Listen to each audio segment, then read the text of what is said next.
Hello everybody, Flamin' Shark back with another video, and today we're going to be checking out the RWBY Volume 8 soundtracks. This is going to be an off-rotation, one-off video. We're doing the whole soundtrack, well, all of the original songs. We don't do the covers, they're really cool, but we don't, we have, the main reason, one, it's cool, fun to listen to the music in full for the first time, because I go out of my way to make these reactions fun. I make sure I don't listen to the end credits theme, and I don't look up any of the full songs if any of them drop beforehand or anything like that. I save everything for when we have the full soundtrack. We listen to everything, and it's a fun time. So we have 7 songs we're going to be checking out. We have For Every Life, which is the OP.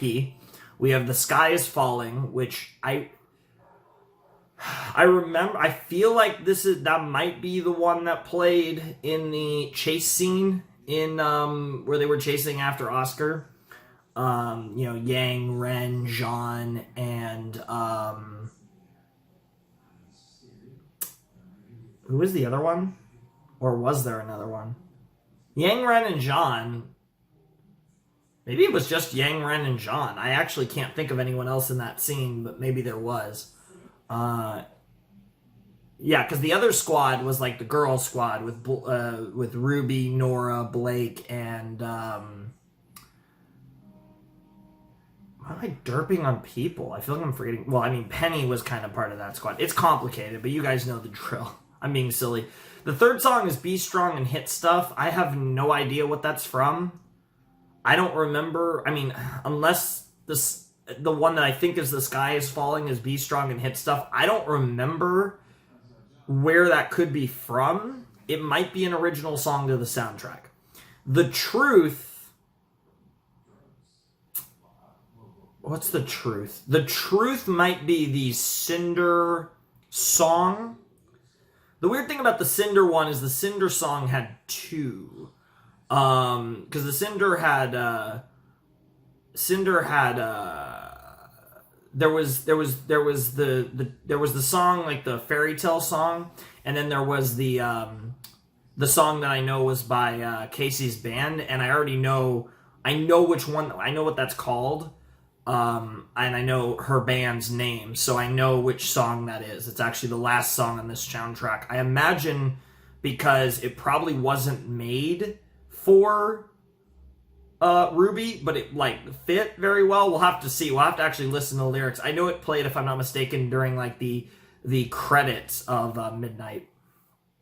The 5th song's Treasure, no idea. I don't remember. The only lyrical songs I remember playing were what I think is The Truth and what I think is The Sky Is Falling. I only remember 2 really in the entire season, and then number 6 is Friend, which must be the ED of the volume, the credit theme for the final episode. That's got to be Friend, because it's placement in the soundtrack. And then number 7, the final song we'll be reacting to, is Awake by OK Goodnight, which is Casey Lee Williams' band. I know that I know for a fact is the credit song that played in Midnight, so I know what that one is. That's probably going to be a really badass song, so that's probably going to be a really good way to end it. Might not be the most emotional song. I imagine Friend, if it is in fact the ED, given what happened at the end of Volume 8, maybe about Penny, but whatever it's about, I imagine it's sad because it's called Friend.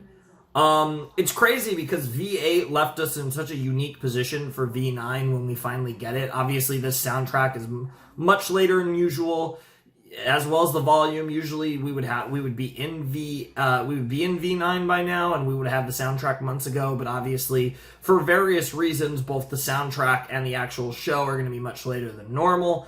I was really excited about the volume actually being pushed back, because I think it's nice to have a little bit of air, a little bit of breath with the show, so I was actually really excited that that there was going to be more of a hiatus. Now, in the meantime, I know they've done the Fairy Tales of Remnant show, which I probably will react to that at some point.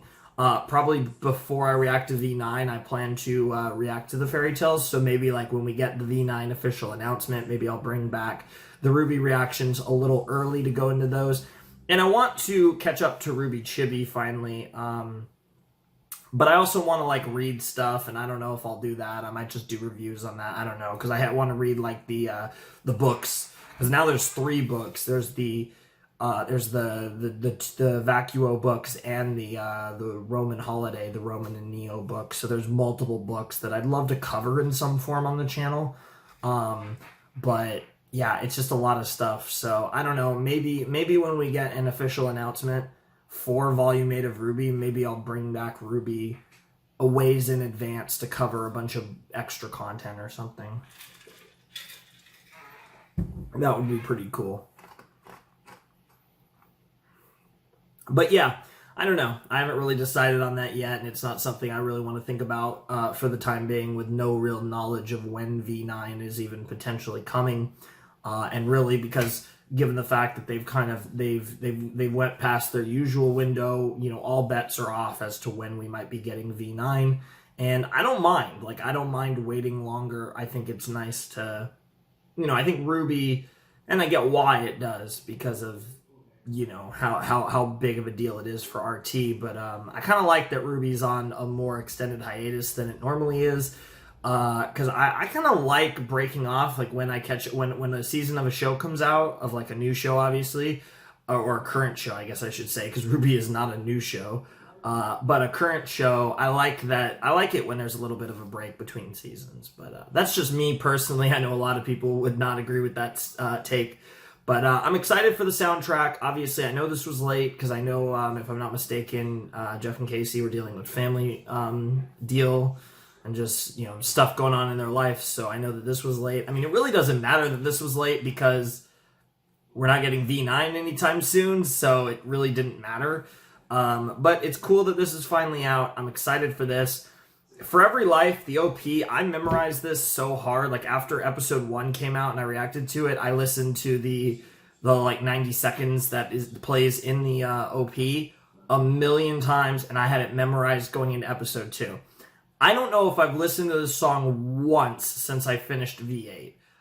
Maybe I did, but it would have been the last time I listened to this would have been shortly after V8. Off the top of my head, I literally don't remember any of the lyrics. I imagine once the song starts playing, it's all gonna flood back into my head. So we'll see. I don't know if I'll be able to, quote unquote, sing, God forbid, along with the 90 seconds from the OP that I'm obviously familiar with, but we'll see. I mean, really, as far as lyrics go, though, the only things that I remember is I just remember the lyrics from, like, I mean, I don't remember them off the top of my head, but I know that I know the lyrics for Every Life, at least the part that obviously played in the OP. And because, I mean, it's a 4.5 minute song almost, but the 90 seconds that I do know. And I think I more or less remember the lyrics for what I think is the truth, the Cinder fairy tale kind of song. So as normal, the credit in the, these go to, I want to credit, of course, Sirs and Madams. I got the lyric videos for everything from Sirs and Madams except for Awake by OK Goodnight. That I got by Edelweiss, I'm not sure, something Weiss, Edel, and then Weiss, like the character from RWBY. So shout outs to them for these lyric videos. Anyways, let's jump into the first song. For Every Life, the OP of Volume 8 of RWBY. In 3, 2, 1, and play.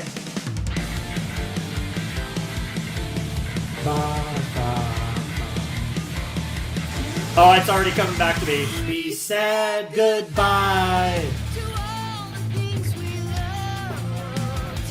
Gave up our life just to find that it was not enough. Not enough, not enough. Left in faith, left our childhood, our carefree peace. So I have nothing to say about this. I've broken down these lyrics a lot. I feel like they were a little misleading, but not that far off. I wish Volume 8 was a little darker than it was.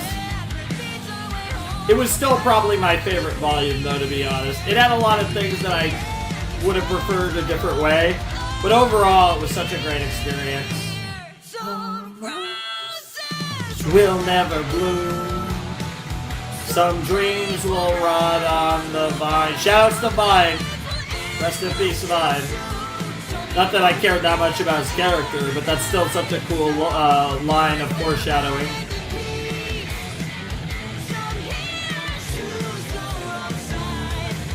Not really. I mean, we could argue Ironwood, but I'm sure plenty of people would argue that he wasn't a hero, so... Okay. Yep.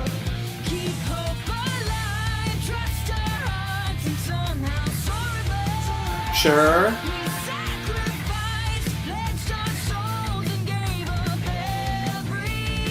Okay.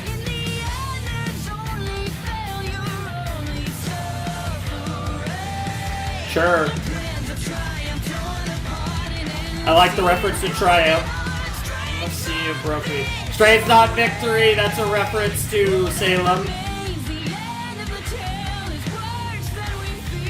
Okay. Collapse in the void. That's a reference to how Volume 8 ended. Never bloom. Some lives will end much too soon.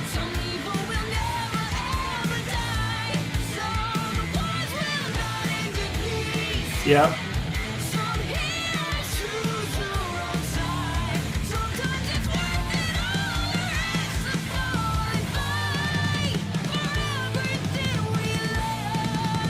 For all we've ever known, huh?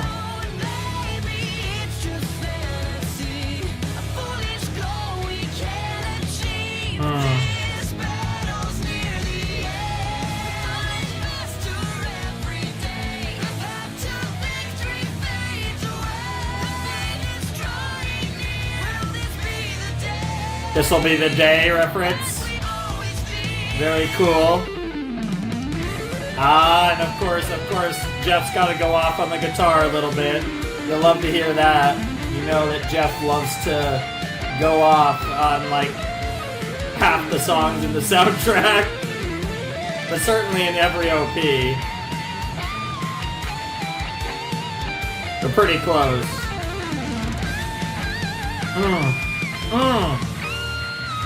Good shit. Go off, King.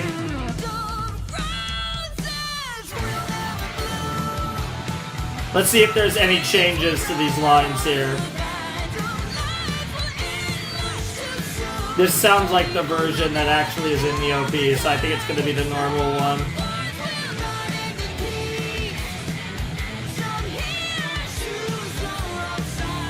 Sometimes it's worth it all, the risk to fall and fight for every...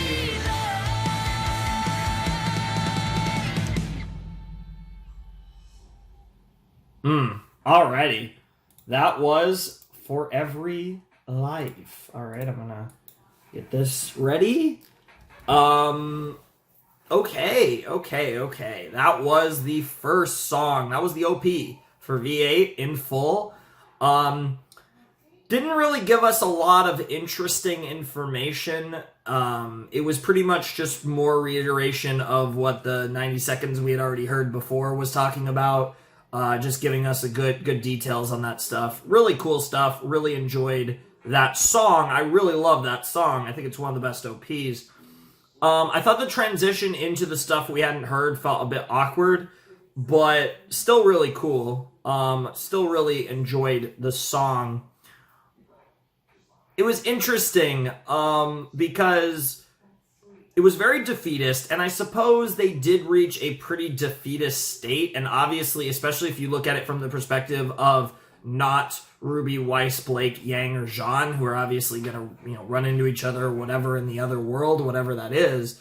I definitely think that it's going to be interesting to see how it all plays out, because I think that there's going to be some really interesting stuff with there's going to be some really interesting stuff with how they manage to play this off into V9 and what the tone of V9 is going to be and what tone that leads into.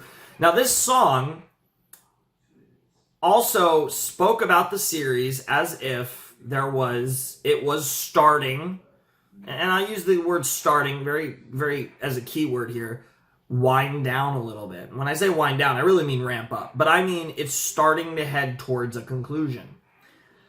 I've talked about this before. I think narratively, if they're not milking it and they're just trying to reach, at the pace that the series tends to go, and they're trying to reach a conclusion for the series, I'm hoping there's maybe about 5-ish volumes left. I wouldn't mind if there was less, but I'm hoping that we have about 5 volumes left, maybe 6, something like that. I know that this show is going to have, it's definitely going to have some more seasons, obviously.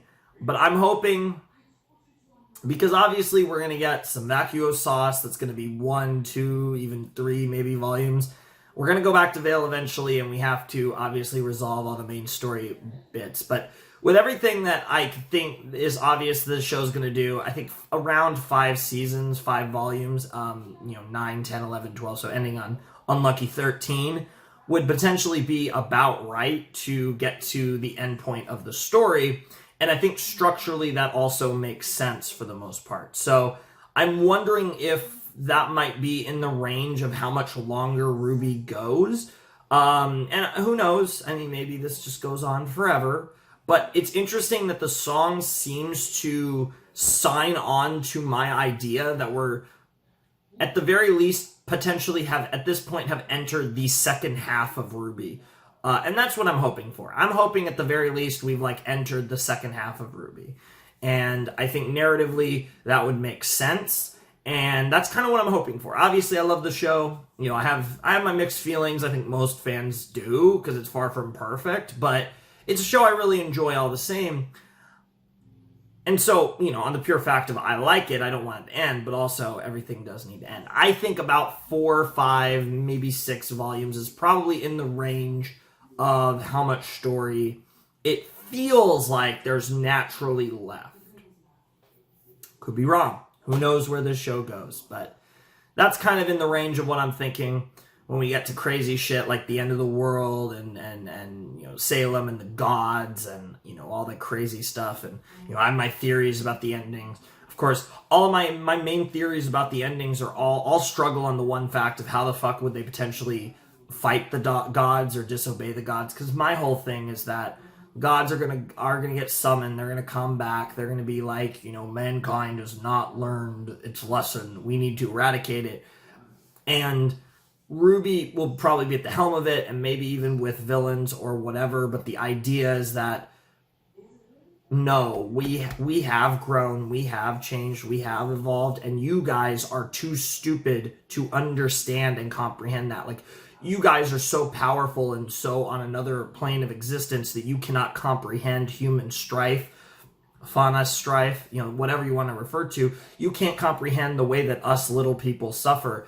And because of that, you can't understand us, and you don't understand us, and you don't understand what the human experience is, and you don't understand why you're making such a huge mistake. And somehow they're able to resist the gods. And the problem is the gods can just poof, everyone's dead. So, and the RWBY power scale is really low with the exception of the gods. So I have no idea how on earth they would be able to do something, but something in that range, and I could go into a lot more detail if I really wanted to discuss it further, but generally speaking, that is the most bare bones version of how I kind of see this series ending.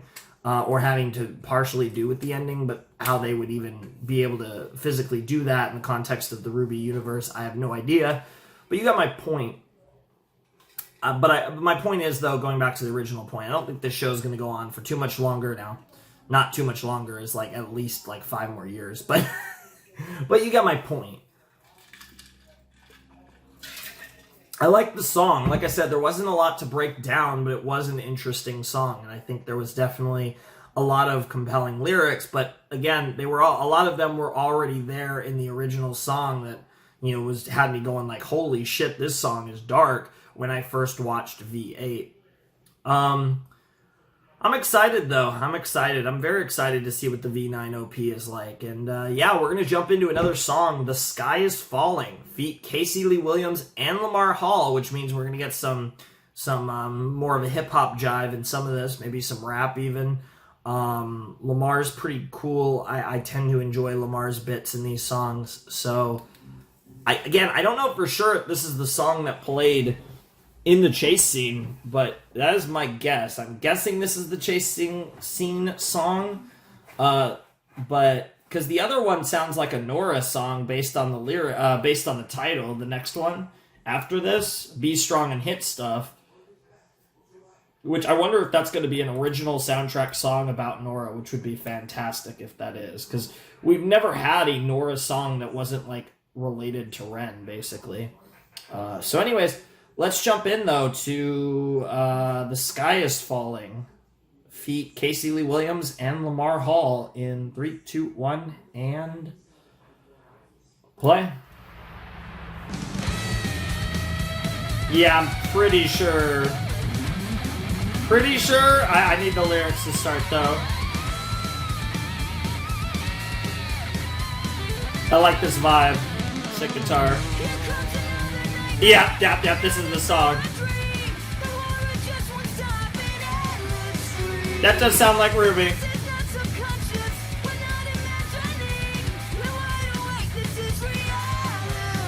Sure.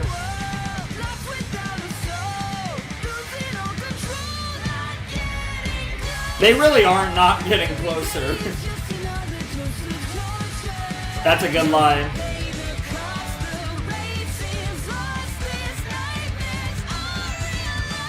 That's cool.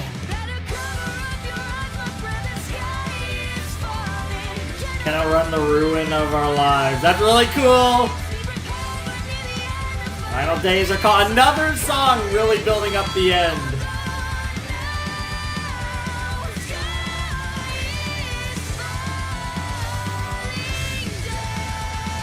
Interesting.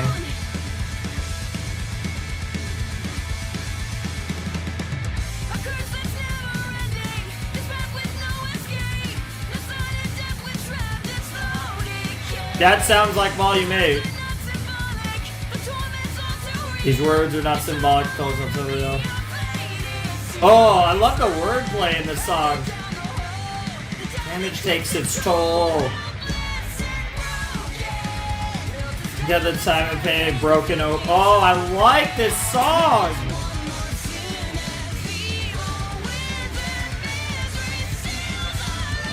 This is such a cool song. Up your eyes, my friend, the sky is falling. Can't outrun the ruin of our lives. The final days are calling. This is really good. I really like this song. It's very metal, like it's very harsh, but it fits the theme because Casey's singing hard. Now we're gonna get Lamar. Yep. Watch my life flash by in scenes, and it seems there's no soul on the video screen. I'm green, trying to figure out what all of it means. Staring at the casket, hoping to move past it, knowing things will never be the same, and that's it. Is that a reference to Red Like Roses Part 2? Is this Red Like? Is that a reference? Die without the music. I like that.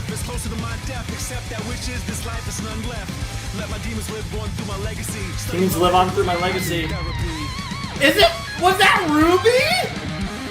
I think Lamar was singing through RWBY's voice in that, which is like really fucked up if it is. I mean, I guess I would need to go through those lines again. We might do a breakdown of Lamar's lines because I need to look at those again. Super interesting shit.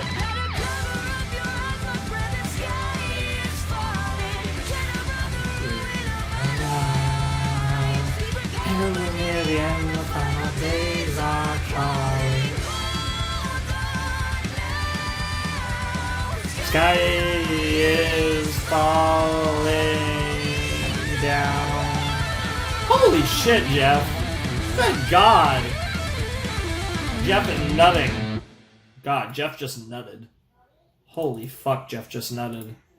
Okay. There's a lot of interesting lines in this song. There's a lot of really good stuff in this song, but I want to get over to... I want to find Lamar's verse, because there were a lot of good stuff, like these words are not symbolic, the torment's all too real, eternal enemy, our fate is sealed. Like, that was really well put together. A lot of the wordplay in this song was really good. Like, I thought the wordplay in this song was a lot better than the OP. I love the OP, but, like, this song just had excellent wordplay. Like, we slide further down the hole, the damage takes our hole, hopeless and broken, fail to stem the tide of pain, you're in a hole, the floodgates open. Like there's a lot of just, like, really unique, really good stuff. One more sin and evil wins, and misery steals our lives. Okay, yeah. I want to get to... I want to find Lamar's part. I think Lamar's part was further in the song than I thought, because, of course... Yeah, okay. So I'm gonna... I don't know, I might have had the screen over here, I might not have, I'm not sure, honestly, but yeah, we'll go into this a little bit. Lost all my hope and dreams, watch my life flash by in scenes. I'm gonna actually just turn this off now, mute it. And it seems there's no soul on the video screen, but I'm green trying to figure out what all of it means. Yep, you know, green, of course, that's cool. But it's interesting because obviously with a lot of Lamar's verses, they're metatextual. A lot of them reference things that are like in our world. And even though in many cases they could apply to RWBY, it's obviously more of a meta reference. And we're going to come back to the no soul on the video screen because that has like multiple meanings. But I want to, one more time, I'm going to go through these lines and I'm just going to kind of dissect it. Lost all my hopes and dreams. Watch my life flash by in scenes. That could be referring to anyone, but obviously, you know, if you look at Volume 1 RWBY, she was very high on her hopes and dreams. You know, she wanted to be a huntress, just like the heroes in the stories that Yang would read to her before she went to sleep, so that fits. And it seems there's no soul on the video screen, but I'm green trying to figure out what all of it means. So, could be referring to a few things. If we want to take it very literal, it seems there's no soul on the video screen might be a reference to Iron Daddy. Potentially, and again, this is just spitballing here, but obviously, again, if this song is from RWBY's perspective, it's like she's looking at the screen, she's seeing Ironwood, and she just doesn't see that soul, but she's green trying to figure out what all of it means. So green, she's inexperienced, she's not a, you know, they technically became huntresses, Team RWBY became huntresses in this volume. She's, you know, I guess in a sense she's a huntress, but she has no experience. You know, she hasn't really gone through this, you know. This experience that we've gotten to witness is their experience that they're suffering through, and because of their lack of experience, that's part of the reason why things have gone as bad as they have time and time again. It's because these girls don't know what they're fucking doing. And they're learning a little bit, but they're not learning fast enough because the world isn't fucking waiting for them. Salem isn't waiting for them. So this all lines up. Now, and it seems there's no soul on the video screen, could be several things. Even if it's just RWBY, there's several different directions I could take that. I could take that to deeper things regarding, you know, her past and her sorrows, especially because it seems like the song, if this is RWBY's perspective in Lamar's section of the song, if not the whole song, I mean, the whole song could easily be RWBY, so it actually makes sense for the whole thing. Staring at the casket, hoping to move past it, knowing things will never be the same, and that's it. So this is a strong line that heavily implies to me RWBY. Now, weirdly enough, I could also see this being about Crow, but what I'm thinking here is this has to be singing about summer. And you guys know I've been on that Crow. I still think Crow's RWBY's dad, but irrelevant to that. I find this really interesting because staring at the casket, hoping to move past it. This is very thematic to RWBY. Even though it's not come up much, the show is slowly starting to dive into this deep affliction and weird relationship that RWBY has with Summer and her mixed feelings about her mom for various reasons. Now, it's pretty obvious to me that this is most likely referring to Ruby and Summer. Now, obviously, staring at the casket, it could be other people, but I don't even know if she had a casket, but it could be symbolic anyways. Knowing things will never be the same, which is almost a direct quote from Red Like Roses Part 2, and that's it. And it's like there's just nothing else to say. Like, things will never be the same, and that's it. Cold soaked as I'm standing in rain, feeling nothing but pain until I see you again. And again, this is another line that feels kind of like a variation of Red Like Roses Part 2. You know?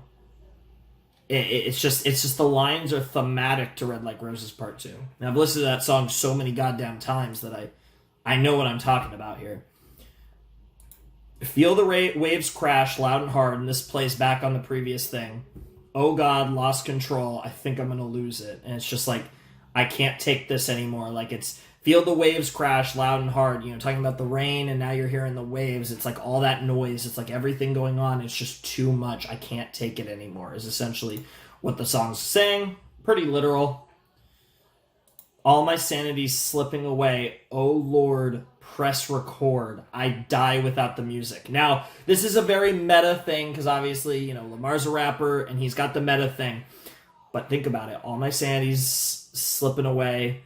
And that could be a reference to, again, Red Like Roses Part 2. They talk about sanity. I don't believe they use the word sanity. I think they use the word crazy. But they talk about that concept in a different form. But then what's so interesting is, oh Lord, press record, I die without the music. Now, obviously, that's a reference to I Gotta Rap, right? And that obviously is Lamar. But the I die without the music line, maybe it doesn't mean anything, but I do find it interesting that I'm portraying this about Ruby. And, you know, even though we've never seen it since, what was Ruby doing in the very first episode of RWBY? She had her headphones on listening to, ironically, the Volume 1 opening. But it's interesting to me that this seems to be, in my opinion, from Ruby's perspective, and that I die without the music line, I feel like, out of at least the main four characters, only fits Ruby. Each breath is closer to my death. That kind of goes to Ruby's kind of deeper sauce, except that which is this life. There's none left. And that is dark as fuck, and that implies, like, you know, kind of the whole, like, I got nothing left. And we haven't really outwardly seen that. We've seen glimpses of it. I've theorized for literally this entire show that Ruby is so much more fucked up than she lets on, and she tries to be strong for everyone because she feels like, because people see her as a prodigy, people see her as something special. She doesn't want to be special. She's always wanted to be normal, but she always feels like, for one way or another, it's like she was destined to be a warrior. Look at those silver eyes. We'll get to that in a second.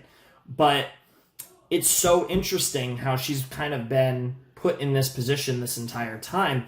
And what I like about that so much is, like I said, we've gradually seen moments where that shell is cracked a bit, but I almost wonder if she's worn it so thick, that she's been this character for so long that it's like almost impossible for her not to try to be optimistic, because there's nothing left. That has become her whole life. It's good shit. It's good shit. But we're about to get to this. Let my demons live on through my legacy. Study my pedigree. I need therapy. I mean, this line sounds stupid unless you say it fast, but it is great wordplay. But let my demons live on through my legacy. I mean, this is screaming Ruby. Even if Crow isn't her dad, this is still screaming Ruby. You know, talks about Summer, and, you know, you want to talk about demons with Summer. Holy shit. Yeah, and those silver eyes are a great example of that. Study my pedigree. I need therapy. And if I'm right about her dad, it's even worse. But even if you take that away, like, everything about the silver eyes, what that means, and like I said, in Volume 8, while it was not officially confirmed, at the very least, Ruby and Yang believed that Summer was turned into one of Salem's monsters, that Summer was potentially the first one, even. That's still not confirmed. We still don't know Summer's fate. But even that thought, from this mindset, this point in the story, like those lines make so much sense, and I absolutely love it. And I think that it's just really, really good. And I think it's really cool and something I really liked. I thought this song was really cool, and I like how it portrayed everything with them. And I thought it was just really cool. I thought that was a really cool song, but I wanted to kind of get into the kind of rap portion of the song for a little bit, because that really caught my eye, and there was some really interesting dialogue that I feel like was pertaining to RWBY's point of view, and a lot of stuff that reminded me of Red Like Roses Part 2. Obviously, it's not the easiest thing to notice that in tone when you have Lamar Hall singing as opposed to Casey Lee Williams, because they are very different singers. But that was super interesting, and that was my that was kind of my breakdown of that song. I didn't go, like I said, lyric by lyric through the whole thing, because we would have actually been here forever, and I could do that, but then like each video would be literally each song would be 30 minutes, and that would take forever. But I wanted to break down that specific part because that really caught my eyes. I do love Lamar Hall's bits, and that was like one of the most serious Lamar Hall bits we've had, because a lot of them are fun or badass, and that one was like just dark. That whole song was pretty dark. And it's interesting because, again, that song played for the chase scene, so maybe it's supposed to be for Yang. I mean, it was a chase scene. Maybe it was supposed to be for Jean. I mean, obviously the casket metaphor could work to Jean and Pyrrha, which was the other thing I thought when I saw casket. But I looked at that, like the legacy thing tells me it's got to be either RWBY or Yang. It very well could be Yang, because Yang's legacy is pretty fucked up too. Yang also needs therapy. Both of those are true. But that song felt like it was about RWBY, and especially the Lamar Hall bit felt like it was about RWBY. Anyways, the next song is called Be Strong and Hit Stuff. Nora song. Let's fucking go. I am down for a Nora song. This is 4 minutes, 7 seconds. I love to see it. 4-minute Nora song should be a bop. Don't know the tone it's going to go for, because Be Strong and Hit Stuff sounds like a fun song, but again, given where the character was in V8, don't know if this could be a fun song. We might actually have a volume where there is literally no fun songs, because this is probably the only song that might be a fun song. Because I don't know about Treasure. Treasure might be a fun song, but the Truth, I'm pretty sure, is the Truth has to be the Cinder fairy tale song. That's not going to be fun. Friend is probably not going to be fun. That's probably going to be a sad. And Awake is going to be badass.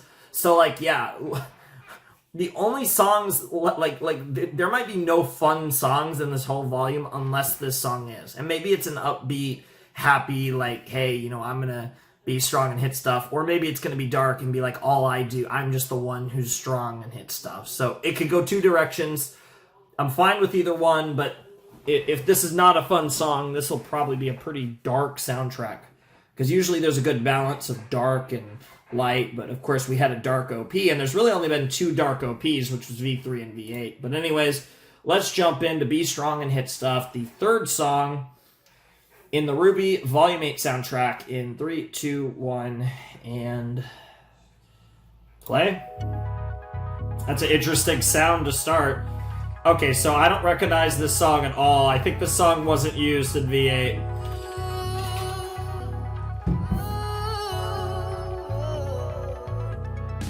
Casey's vibing. No one's gonna break your heart with you. No one in this world is ever gonna have the strength it takes, the force to make the pride to take you down. Nobody doubting you but you. Everybody don't believe in your greatness. We see what your fate is. I like. Okay, this is pretty motivational so far.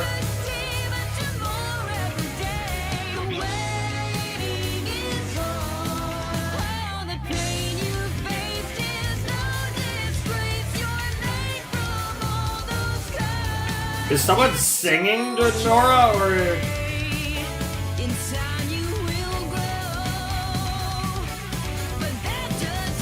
It's almost like someone's saying to Nora. I love that. In time you will grow, but that doesn't mean you're not already whole.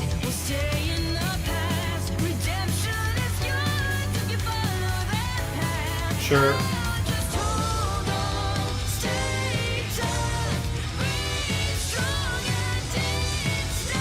Sounds like a good motto to me. Hey, everyone loves a girl that's strong and hit stuff. Okay, not everyone, but most people. Only idiots aren't.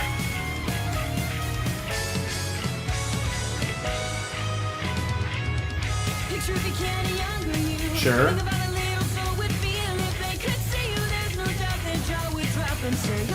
Yeah, I think the little Nora would. That's so true. I really like that line. Even though there's multiple references in this song to Blake, which is confusing me slightly, but this is definitely about Nora. Or maybe it's Blake singing to Nora. That actually makes sense. Yeah.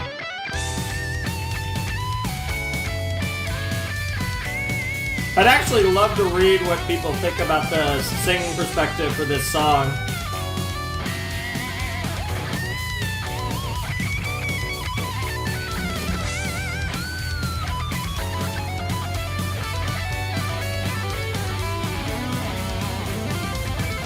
It's an interesting song, but it's got a different vibe than, I don't know what I was expecting, but this has like a unique vibe.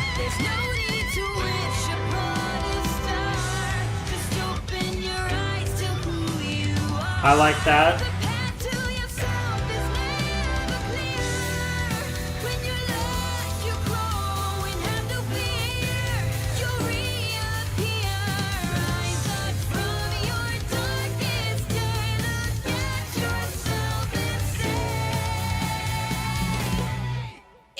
Okay, oh, that's great!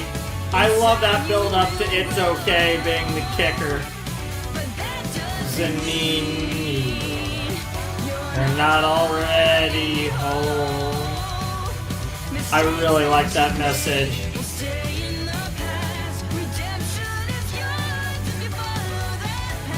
Sure.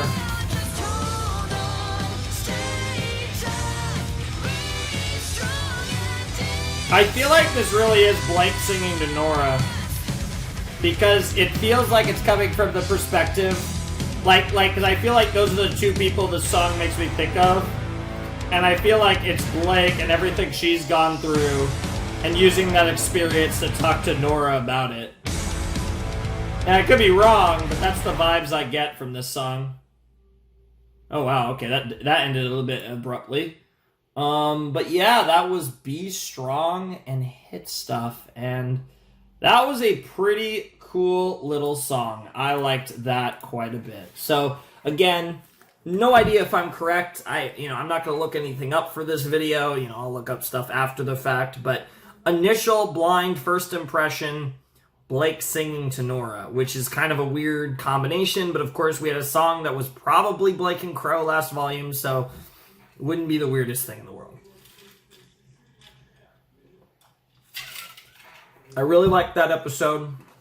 Really thought it was interesting. That song.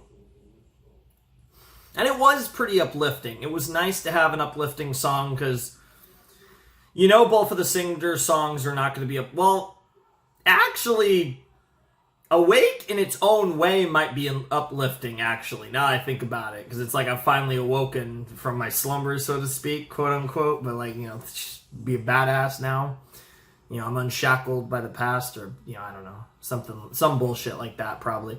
Actually, the rest of the soundtrack might not be too bad. Friend's gonna be sad, I imagine, assuming this is the end credits theme, which I think is gonna be, based on the title, probably be about Penny. And then Treasure, I have no idea, but that sounds like it'll be a nice song. Other than, again, Smile sounded like it would be a nice song, so it wouldn't be the first time that the RWBY soundtrack, that Jeff and Casey hit us with that double jab, that kind of fake out punch. But yeah, I don't know. We'll see. I'm excited to jump into I'm going to say the second half of the soundtrack.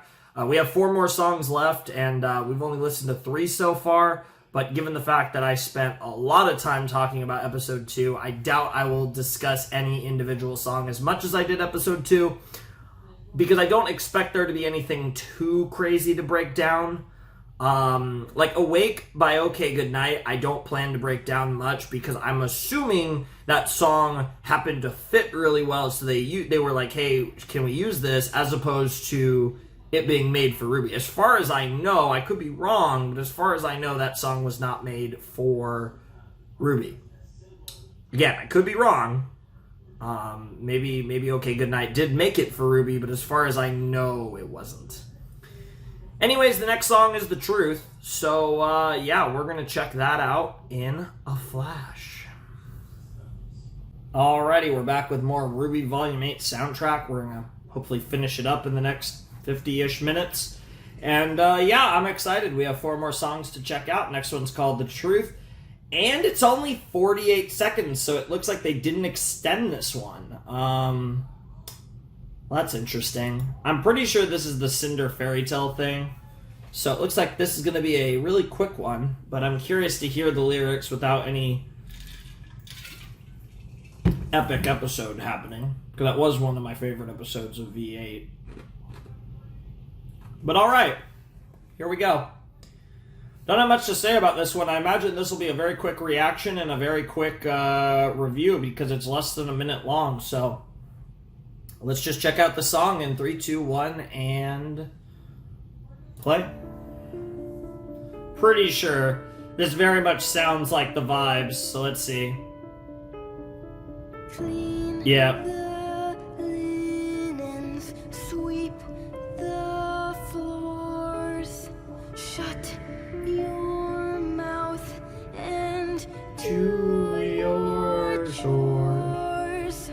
Scrub the dishes in the sink. No one Said that you should think. Shine the silver, wash the clothes, and when you're finished, darn the socks, draw my bath, fetch my slippers, fill my glass, and rub my feet. Hurry up, you're so slow, you're no good. I hope you know that your life is of no use, and the truth is that no one's ever loved you. It would have been great to have a full song, but as a little like 48-second thing, it's pretty powerful. That was everything. Like, there was nothing new there. I do remember that from the episode. Thought that song was, if you can call it a song, was very on the nose. It fit the scene so well and fit the narrative they were trying to tell with Cinder's backstory really well. It was really cool. I wish there was a full song for that. That would have been fantastic. I'm sure everyone was disappointed with that. But to be fair, it served its purpose in the episode as what it was. And I don't know how exactly. I don't know if they make the full songs beforehand or if they make excerpts and then extend them. I don't know exactly how they do this stuff, but maybe it was just a case where it was like, we want to do this excerpt, and they were like, yeah, we don't feel the need to make anything more. Like, it stands alone and gets its message across, which it did. It absolutely did get its message across, and that's good. It was really cool. I mean, unfortunately, it had potential, I think, to be one of the better RWBY songs if it was a full song. I mean, it's kind of just a little excerpt, but very cool. Very cool. But really nothing to say. I mean, it's pretty self-explanatory. It fits the theme. We don't get any extra info out of it because it literally was just what we got in the episode and was very on the nose with what we saw in Midnight. Anyways, but we'll get more on Midnight at the end. But next up is Treasure, feat. Casey Lee Williams by Jeff Williams. So the normal deal of Casey singing. I'm curious to see what this is. This is a 5-minute song, so this is a bit, I believe, the longest one so far. And yeah, I have no idea what this song is. I don't remember a song playing around the end of the volume, but given its placement as, because like I said, unless this is the ED, but I'm guessing Friend is, because it's in the 6th spot. I don't know for sure though, because I know that sometimes the order is a little weird. So this is either the ED at the end of volume 8, or it's, but given the name, like, I feel like Treasure doesn't really fit that well with what happened at the end of V8. I think Friend, because that could be like a in memoriam song, like we had with It's Cold in V3. So I imagine that Friend was an in memoriam song for Penny. I have no fucking clue what this song could be, and as far as I can recall, I don't think it played in the series, again, unless it was the ED, which I think Friend was. I'm guessing Friend was based on the title and its placement in the soundtrack order. Anyways, let's jump into Treasure, the 5th song of the RWBY Volume 8 soundtrack in 3, 2, 1, and play. Night and day I've waited for the moment. I think this did play. When I'd see your face and feel you near. I'm pretty sure this did play, actually. All alone in crowded rooms I'm in, complete, my life is paused. She's singing in a very Weiss tone. I wonder if this is Winter supposed to be singing. Though I walk this world, I am nowhere to be found. Who's singing? Every thought's of you, and for now you're not around. God, this could be a lot of different characters. My gut's telling me Winter, though. But that's alright, I'll be just fine. I don't know. I'm not concerned with sands of time. Beautiful If voice. forever comes and goes, I won't pay it no mind. God, Casey's such a good The singer. treasure of my life is being by your side. Oh my God, she's somehow getting better as she gets older, which makes sense, but she's a way better singer than she was when RWBY started, when she was still, you know, younger. And like, I can act like in a song like this, I can tell how much better she's gotten, which is crazy. Because she's always been a great singer, but Jesus Christ, Casey. Hour after hour, I spend dreaming that your voice will wake my slumbering I really don't know who's singing. Like, whose character is it supposed to be? No man lost, I wander with no place to go. Is this just supposed to be- notice till you reappear. Now I'm almost wondering if this is Jean.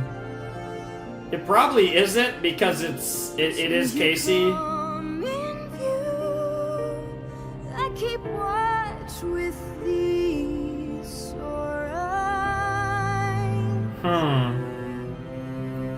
That could be referring to a lot of people. But like the treasure Looking quote. through the tears as the days creep slowly by. Where's it going? But that's alright. Okay, we're going back to the chorus. I'll be just fine. I'm not concerned with sands of time. If forever comes and goes, I won't pay it no mind. This song is beautiful. 'Cause the treasure of my life is being where you are. I can see this being about Crow. Nothing's gonna shake my faith. This could be so many people. It could be a romance song. Back real soon to my brain. You're coming back.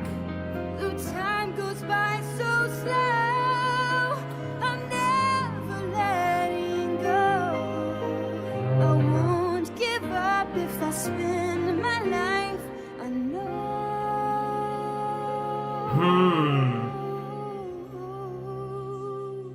Are we gonna get more lines? That's alright. I'll be just I think I'm still leading with Winter, but part of this song makes me think it's like romantic in nature. with sands of So I don't know if it's supposed to be like a forever sisterly bond or a romantic bond. I won't pay it no 'cause the treasure of my life is being by your side. Like, it could easily be either one. Is that it? Oh, wow. Okay, that was it. That was a 5-minute song, and it kind of felt like a 5-minute song, but it went by pretty fast. Okay, I said I wasn't going to look up any information or any potential, I have to look up this damn soundtrack. I'm going to look up the info here. I want to...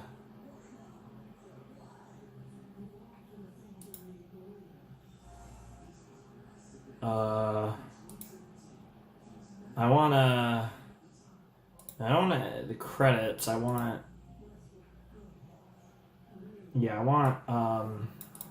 what is it? It was Treasure, yeah.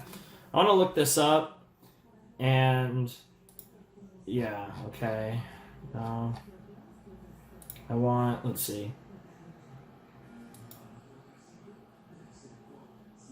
Yeah, it was the song where they all reunited. God, I'm trying to look at, like, something that gives me some,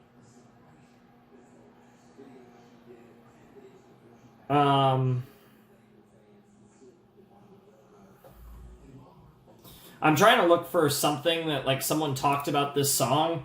Unfortunately, this is one of the things that sucks about me watching this so close to when it originally aired, dropped. Listening to the soundtrack so close after it originally dropped, but I really don't know what to say. I could see that song being about so many different characters. My gut is it's Winter talking about Weiss. And because it makes sense, because it was the reunion kind of section, which included kind of like Weiss and Winter's reunion. And then it doubles because within like an episode or two after that, like 2 episodes later, Weiss had at least in Winter's eyes, Weiss had basically died. And that just makes this song all the more potent. So I think, I very well might be wrong here, because we've never had any song relating to Winter's perspective, but I think this was Winter singing about Weiss. I could be wrong. Could be so wrong. It could easily be about... The thing is, it could easily be about so many fucking characters. It could be about Ruby and Yang. It could be about Blake and Yang. It could be about fucking literally anyone. Like that song could be about so many people.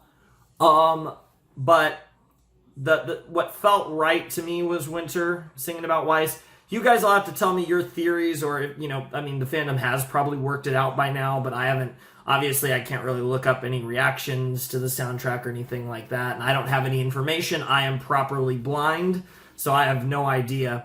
But based on the vibes I got from the song, it felt to me like Winter singing to Weiss. That's probably not what it was, but it was just generic enough where I couldn't pinpoint exactly who the song was referring to. And I really liked the song. Like Casey, that was one of those songs where in those softer, like sweeter songs, she gets to fucking kill this shit. Like she gets to fucking...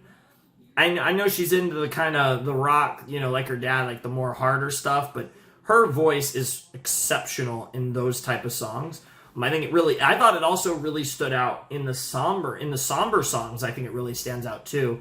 Until the End from the V7 soundtrack, which is one of my favorite songs in all of RWBY, was so somber and it never picked up, which was part of what I think made the mood so strong, because you always expect a RWBY song to pick up, because they always do, but that one never did, and it was really something. But her voice in that somber tone was also really something, even if I think her voice is at its best when she really gets to show off. And she blew me away. Like, just the sounds that she was able to get out of her voice were just like a symphony. Like, it was phenomenal. So shout outs to Casey. I think all RWBY fans can agree that she's fucking incredible, but she is so much better now than she was then, and that's insane because she's always been a great.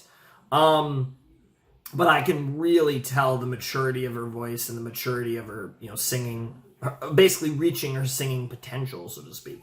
And she's still so young. I think she's younger than me. She probably fucking is. Christ. Yeah, I think she's a little younger than me, like maybe a year or two. I think we're pretty close in age, me and Casey, but she's really young is the point. She's in her like early 20s, so she's chilling, she's popping off, and she's still so young, and she's accomplished a lot, and she's popping off, so good for her. But that was amazing. Like, that was a song I think was really carried by like Casey's just incredible voice. Like some of the songs are carried more by like Jeff's writing or Jeff's shredding the guitar or whatever, because Jeff, does such a great job with these songs. But sometimes just Casey just sings her ass off, and that was one of those songs where Casey sung her ass off. And the material was good because it usually always is. That was a classic like RWBY kind of like emotional song. But those are usually really good, and everything was there. So that was a great song. The only thing about it was I didn't definitively know who the song was actually singing about. That was the only thing that I wasn't sure about, and that kind of confused me a little bit, because even at the end, I feel like that song could have been about a million different people. Like, you could sell me on the idea that that song was about basically anyone in the damn show, but I feel like, given where it happened, this volume, everything, I feel like it was Weiss and Winter, and specifically Winter singing about Weiss. So that'd be my guess, but I have no idea. So next song's Friend. That also could have been the V8. That could have been the V8 ED. It's either that one or this one, but I think it's Friend. Friend is also a 5-minute song, so that's pretty lit. So let's check out Friend and see what this is all about. Let's jump into Friend from the RWBY Volume 8 soundtrack. I think the song that played in the credits of 14, but I don't know for sure. In 3, 2, 1, and play. Oh yeah, this definitely was, because they made this lyric video earlier. Like midnight, moonless, there's no light. Ooh. Another lonely day. I can look in the middle of my screen this time. God, I should have set up my computer to where it was like all the way on the end, because the lyrics are on the left and the other ones. Waiting, but never finding the only thing I dream of.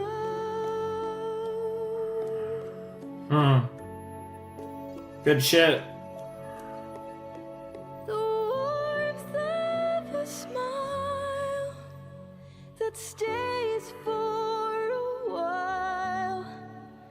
The face of a friend that won't leave. Aww. That's really sad.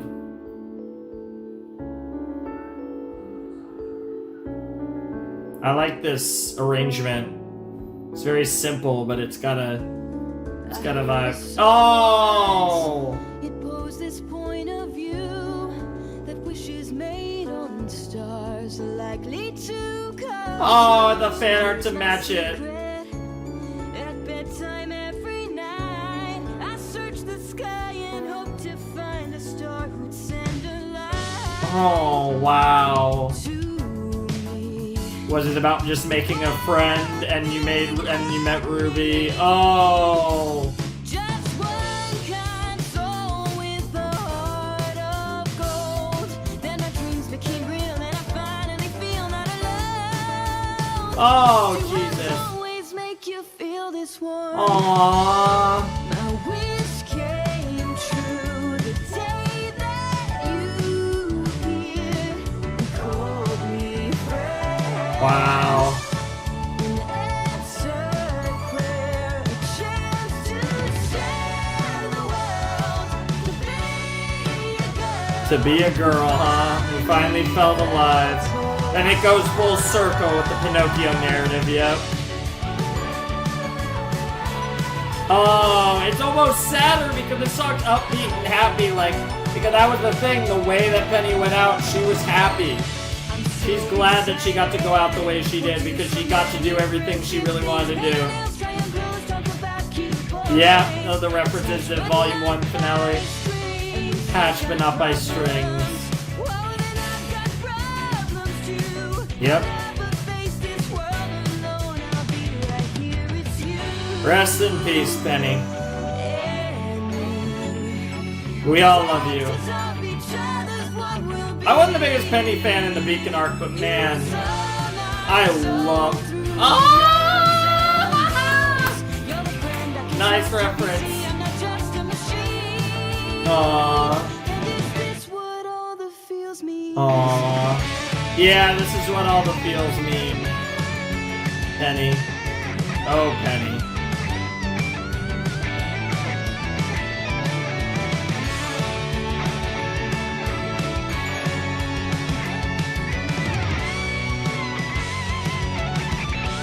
Wow.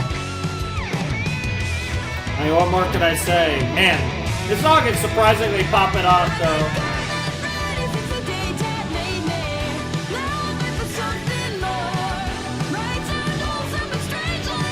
Got friends I'm fighting for. I love how the song is quirky like Penny, too. I like the vibe. A little bit like Nora, but a little different. Humanity, it came with sacrifice, a pact. Shield you from the wicked, even if I can't. If for real, It was worth it to know you. Wow.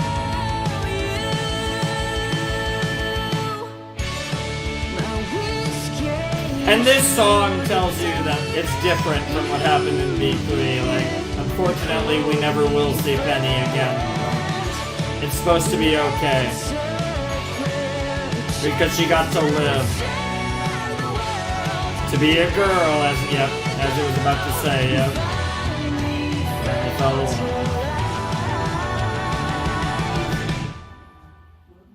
Was that it? Oh. I mean, I guess that was a good final line, to be a girl who finally felt alive, but it just... That song ending just felt kind of abrupt. Holy shit, this song is 5 minutes and 40 seconds.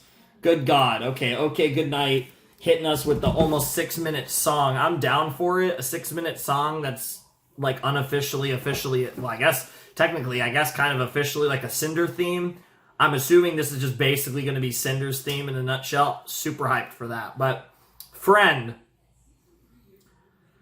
I was expecting a somber tone.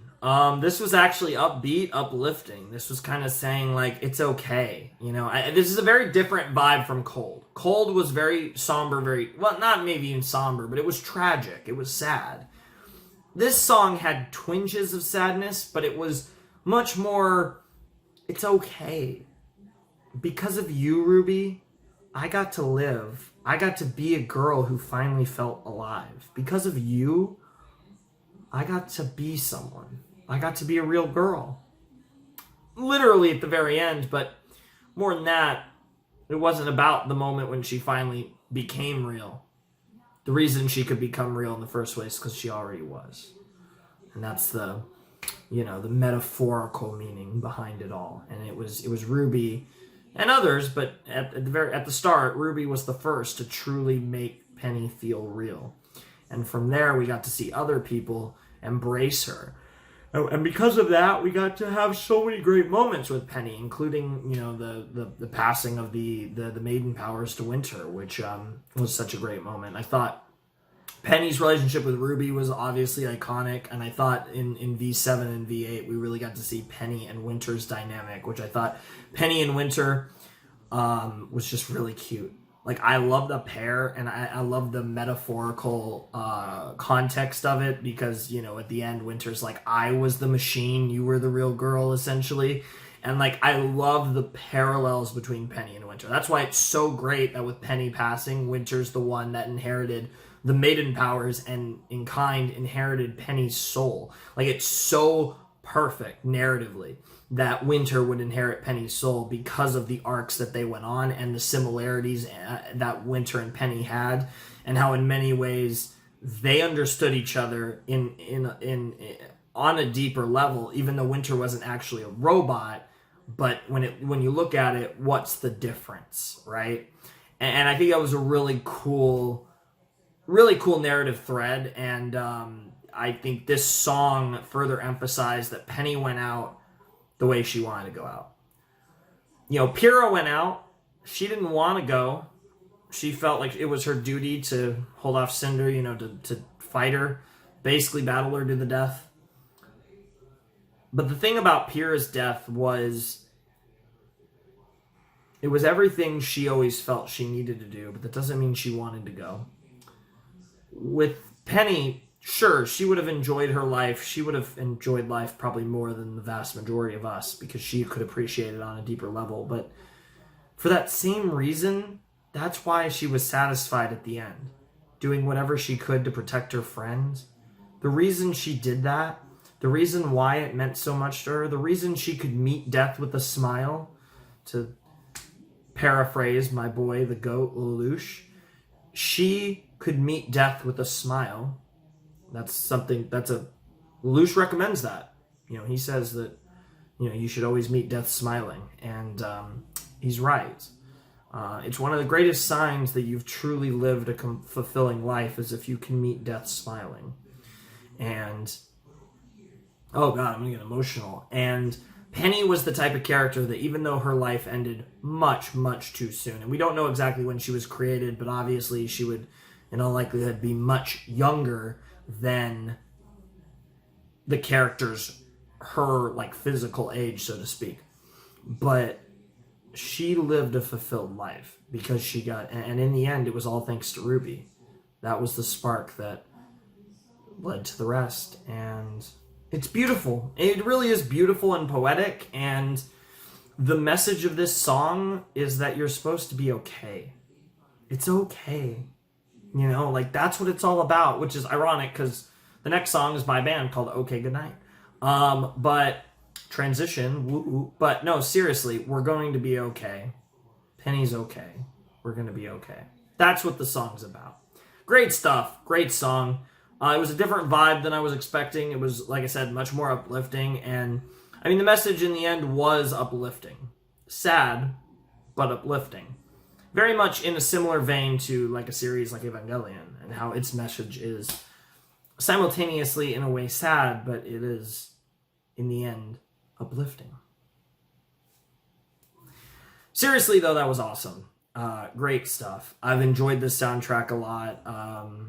Feels like it's going to be a bit of a shorter one, but now that I think about it, especially if I spend a while on this song, given it's almost 6 minutes, and it's probably going to be Cinder's theme, I'm probably going to spend a lot on this, because a 6-minute song that's also Cinder's theme, that's also by Casey's band, like, count me the fuck in. So I imagine Casey wrote this. I don't know who writes the songs, or maybe her band. I don't know really anything about her band. I don't think I've ever listened to a song by her band. I remember this played, I want to say, in the end credits or something of Midnight, and I don't remember any of the lyrics, but I remember it sounded fucking amazing. So I'm hyped for this. I bet her band's badass. Maybe I'll look up her band. Maybe I'll listen to some of their songs. I don't really know. I don't know who wrote this. Don't know if this was written by Casey. Don't know if this was written by a different member of her band. Don't know if this was collectively written by the whole band. No idea who wrote this. I don't have it on my file name. But I did make a special note. Edelweiss, I'm assuming it's Edelweiss, but whatever your name is on YouTube, you're the person I got the lyric video from. So shout outs to you for giving me a lyric video. I mean, you didn't physically give it to me, I just took it, but shout outs to you. Your link will be in the description for your video. And I'll link the Sirs and Madams Volume 8 playlist, and I'll link the Edelweiss video as well. I'm assuming it's Edelweiss. I might be pronouncing your name wrong. You can tell me if you want, but if you're watching. But at the same time, I don't know if I'll ever say your name again on the channel, to be completely honest, so who knows. But anyways, Let's jump into Awake by OK Goodnight, the final song in the RWBY Volume 8 soundtrack that's at least an original song. Again, as far as I know, this song was not made for RWBY, but it might be. I don't know whether it was made for RWBY. We'll have to see how specific it gets, how on the nose it is. If they did use it, it's probably pretty on the nose, but as long as there's no like direct specifics, I'm gonna probably assume this wasn't made for RWBY. But maybe if it's so stupidly fitting, I might think otherwise. So either way, it's gonna be Cinder Sauce because I know when this played. So let's get into a Cinder song in 3, 2, 1, and play. Interesting start right away. We're vibing. We're vibing big time. Okay. Oh, is that the band's logo? That's pretty cool. It's like a signature. Oh, I like that logo. It's the O and the G vibe. Okay. Is Midnight the name of the album? I mean, that'd be ironic given the episode was also called Midnight. Okay, good night, midnight. Yeah, I get it. Interesting. Ooh. Ooh. Ooh, I like this. And it's a different vibe from Jeff's music. Oh, I'm here for this. This is gonna be good. Oh, are we gonna get like a long intro before we get to the lyrics? Oh yeah, we are, because we didn't get the drop there. Ooh. This is a vibe. Woo! Woo! Ooh! Oh, I like this. Oh, I can see a wrestler using this in their theme. This gives me wrestling theme vibes. Oh, I like this song a lot.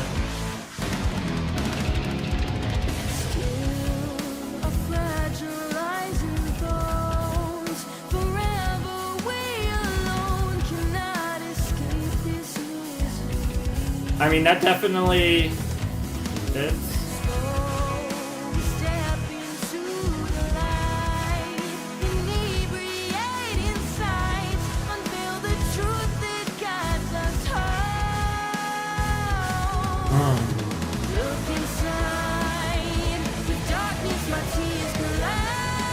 Yep.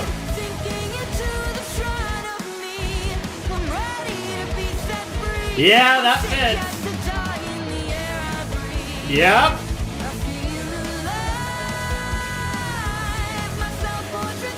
My self-portrait suicide, huh?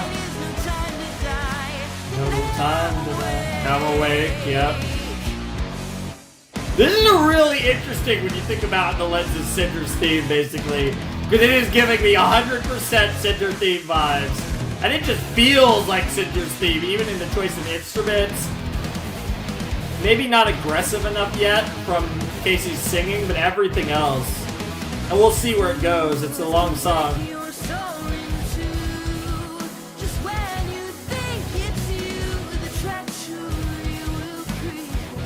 I'm assuming based on the lyrics, though, that this is a song that was not made for RWBY. And then they say embers. God damn it.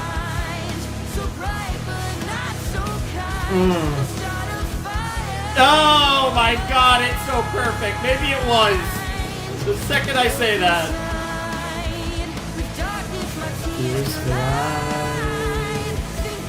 Into the shrine of me, to be set free.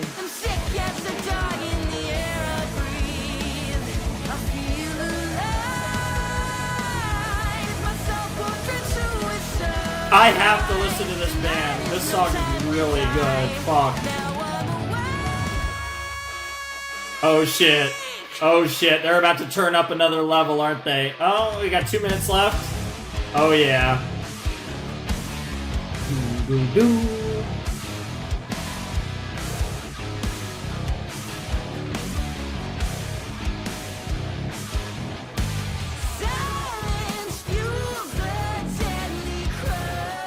I think this might be the part that played me. That's such a cool line! And that's really cool for RWBY. That fits well with RWBY. then take my life. It's so dark! Holy shit! Yeah, that's the thing. I've never listened to Okay Goodnight. Like, that's a... And so, that's the thing. I've only heard Casey sing for, like, RWBY stuff. This is the first song I've ever heard from her band, and I'm loving the vibes, because it's darker than what you typically get in RWBY songs. And I don't know if this is just generally, like, her songs are quite dark. She does have a good voice for it, though, I will say. But she's just an amazing singer, period. And I like the use of the white and the red in the lyric video.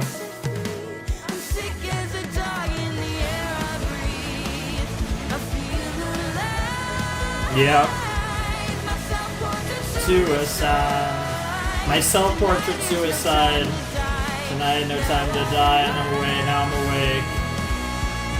It's like letting yourself die to let you truly awaken and realize all this shit. And it's very in theme with what Cinder, with that episode.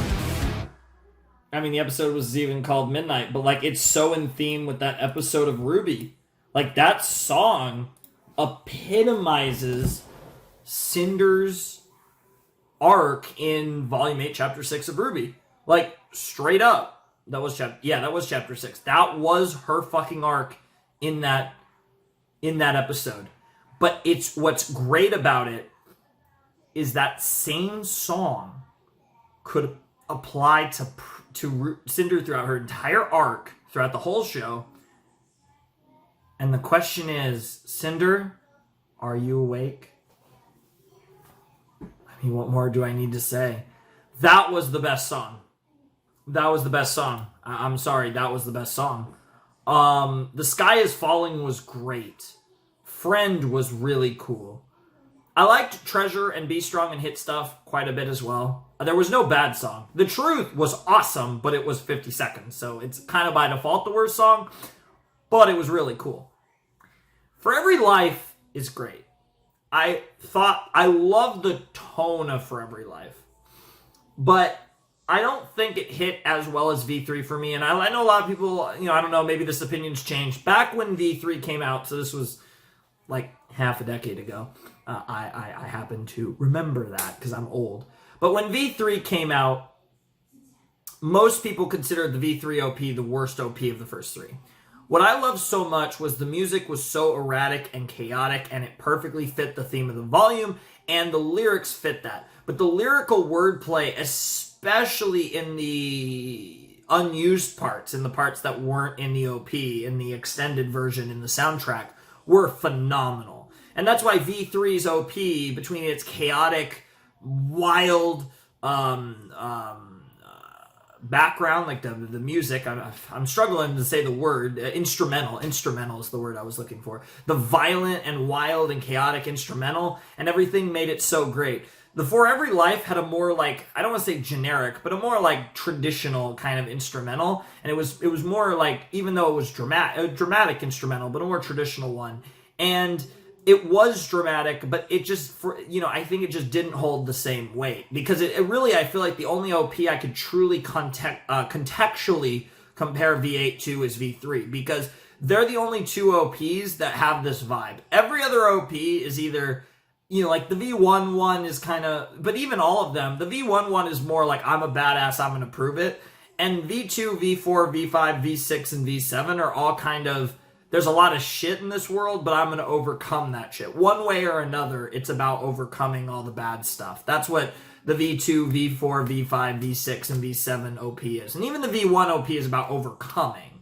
The V3 and V8 OPs so far, the only openings in RWBY that aren't about overcoming, they're about we're fucked. And so, contextually, we can compare the tones. I love all the OPs in RWBY. They're always great. And really, most of the songs in RWBY are fantastic. This is a weird one, because this song, I was addicted to it when it first dropped. But honestly, I don't think it's as good as the V3 OP.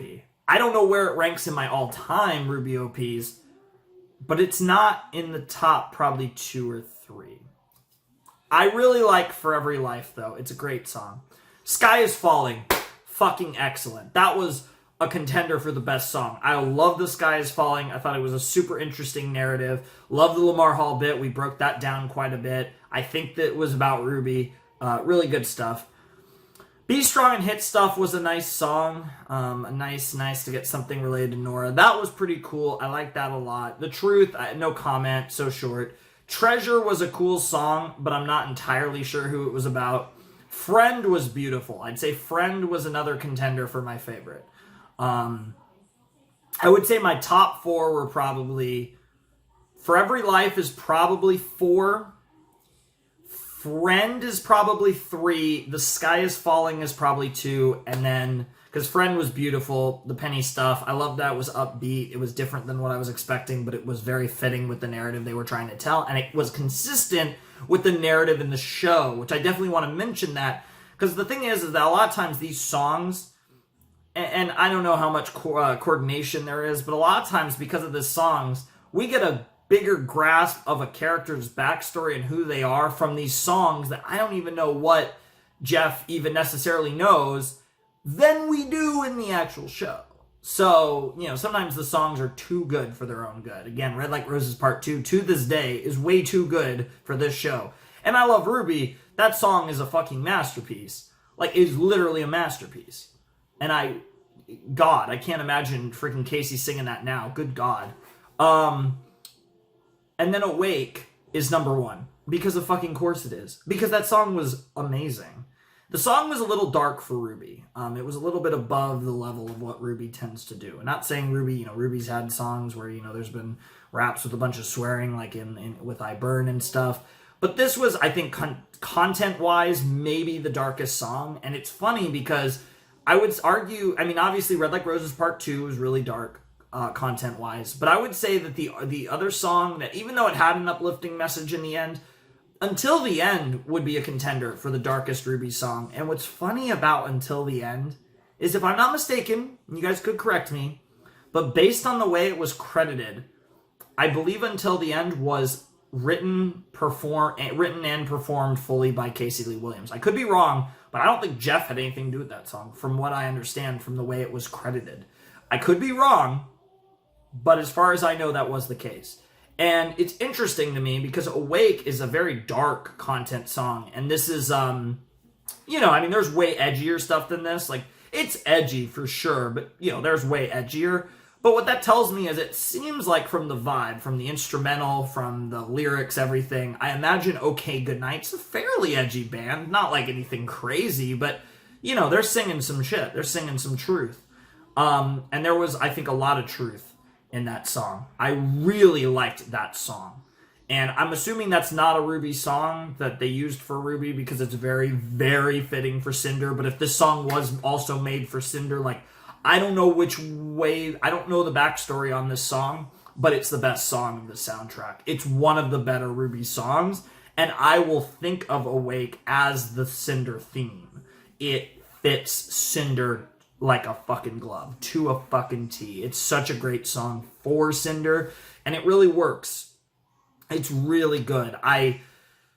That will be the first song I listen to again after we finish this recording. Even though it's the last song I listened to, so it's the most recent song I listened to, I want to listen to that again and really absorb that because it's just a good-ass song. And then I'm probably going to look up OK Goodnight. Well, I'm probably going to edit a bunch of videos because I recorded My Hero Academia reaction and Amphibia reaction. I just recorded my final reaction of the night, and it's not even midnight yet. It's 11:22 on January 3rd. I don't know if this is going up on January 4th, 5th, or 6th.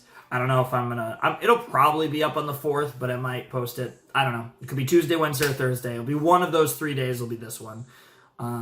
But whatever the case may be, I thought Awake was fantastic. Curious to hear your rankings. I'm going to try, but going best to worst, and I don't want to say worst because there isn't a bad song, but I would probably say Awake is number 1. Sky is Falling is probably number 2. Number 3 is probably Friend. I could flip those. Sky is Falling and Friend were both really good. 4 is probably For Every Life. 5 is probably Treasure. Maybe Treasure should be higher, actually. I really liked Treasure. I thought those 5 were all fantastic. I really loved all of those songs. Be Strong and Hit Stuff was good, but I thought, and it was cool. I liked the narrative. It was a different song. I'm very glad it was in the soundtrack, but I really liked all the other songs. So I feel like by default, it kind of has to be number 6. And then, of course, number 7, The Truth, because it's 50 seconds. Obviously, that's going to be last. And that's not that the 50 seconds were bad at all. They were actually great, but, 50 seconds. The rest of these songs were like 4 minutes, 5 minutes, 6 minutes in the case of Awake. So yeah, great stuff. I really enjoyed the soundtrack. I actually think this was one of the better soundtracks we've had. We basically had 6 songs, and I'm glad. Like, I love the RWBY soundtrack. I think one of the signatures of RWBY is they have amazing lyrical songs, and the soundtracks are always so bomb. But I don't think Jeff and Casey need to overdo it either. Sometimes I feel like they put too many songs in a soundtrack, and then there's just a few songs that are just like too generic, or they just feel like a RWBY song, but they feel like something that's been done before in RWBY, right? Because we're so deep in the show now that like so many of the songs sound a certain way, and like RWBY songs have a certain tone, and it's like, sometimes they sound the same. So I like the idea of us getting maybe 5 or 6 songs. We have an OP, we have an end credit song, and maybe we have like 3-4 songs tops that talk about characters or talk about other stuff in the volume. I like the idea of 5 or 6 songs because I think that still gives you the feeling of a RWBY soundtrack that's filled with great music without overwhelming. Now, I get they got to sell the soundtrack too, so you got to have that. Hey, if there were only 5 lyrical songs in the RWBY soundtrack, I'm fucking buying it. Like, don't worry. Like, I got you guys. Now, I don't know how many of you guys would agree with that. You get that, and of course, we get all the OST from the volume. But I think you only need 5. I think it probably has to. You need to have 3 songs beyond the OP and the end credits of the volume theme. You need 3 more. I think 6 is probably the right number. I think this was the right number. And technically it was 7, but The Truth wasn't really a song, really, to be honest. So there were 6. And I think this is a good number for the future. So something to think about. Or maybe it's done like this, where maybe you have a song that isn't extended or something. And I don't know, but I liked this because I felt like every song hit. Like, Be Strong and Hit Stuff would not have been the weakest song of Volume 7 soundtrack. But it was probably my weakest song of the Volume 8 soundtrack. Again, excluding The Truth, which I don't count.